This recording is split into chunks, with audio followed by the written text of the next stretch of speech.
Bonjour, je voudrais vous présenter Marie-Hélène Pondial, votre conseillère sortante à l'Assemblée des Français de l'étranger.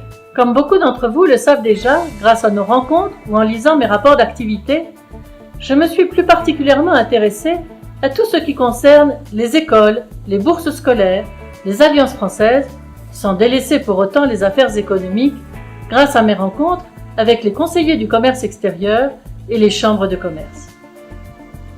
Depuis mon élection en 2003, j'ai assuré une permanence hebdomadaire au consulat de France à Mexico et je suis heureuse aussi d'avoir pu aider nombre d'entre vous dans leur démarche pour leur retraite, leur protection sociale par exemple. J'étais à Paris au sein de l'AFE, à la commission de l'enseignement et des affaires culturelles, ainsi qu'à celle de la participation électorale. Nous voudrions justement aborder les 3 manières possibles de voter pour les nouvelles élections du 24 octobre 2010.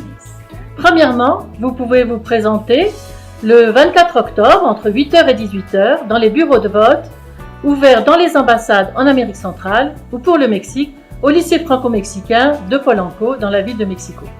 N'oubliez pas de vous munir d'une pièce d'identité française ou à défaut, si vous êtes binational, du passeport étranger. Soit par correspondance, dès réception du matériel, les votes doivent être parvenus au consulat avant le 22 octobre à 18h. Voici la marche à suivre. Mettre le bulletin de vote choisi, plié dans la petite enveloppe rose. Attention, pas de nom barré ou souligné ou autre. Rentrez la languette, mais pas de scotch ni de colle.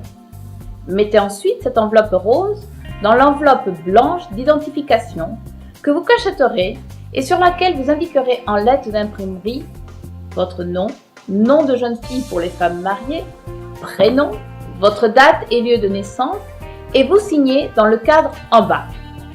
Mettez l'enveloppe d'identification dans l'enveloppe plus grande blanche d'expédition portant déjà l'adresse de l'ambassade ou du consulat, que vous fermez. Il est souhaitable de joindre dans cette enveloppe une copie d'une pièce d'identité française comportant votre signature. Faites parvenir cette enveloppe d'expédition à l'ambassade ou au consulat. Par voie postale, n'oubliez pas de mettre un timbre, en vous rendant sur place ou en la confiant à une personne qui la déposera à l'ambassade ou au consulat. Vous pouvez aussi voter par Internet entre le 6 et le 20 octobre. Dès maintenant, allez sur le site www.afe2010.fr et créez votre mot de passe Gaël. Une fois dans Gaël, vous pourrez créer votre code de vote secret. 24 heures après avoir créé ce code de vote secret et à partir du 6 octobre, vous pourrez voter. Attention, pour ce faire, vous avez besoin de votre NUMIC qui figure en haut à gauche de la lettre envoyée par le consulat et de votre numéro de passeport ou de carte nationale d'identité française. L'union fait la force.